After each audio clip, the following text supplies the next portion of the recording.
आज मी दुपारच्या जेवणामध्ये बघा हिरव्या मिरचीचं वाटण घालून शेपूची सुकी भाजी बनवली होती। त्यासाठी काय केलं, एक जोडी शेपू छान अशी स्वच्छ नीट करून घेतली, बारीक कट करून घेतली आणि स्वच्छ पाण्याने धुवून घेतली बघा।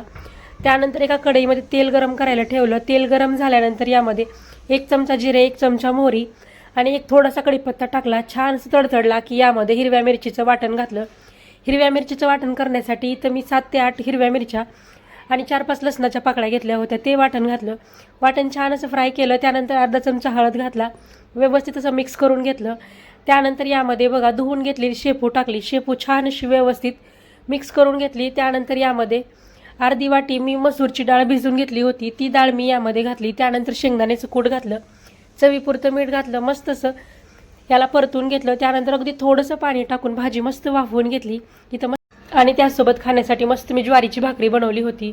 तर या सगळेजण जेवण करायला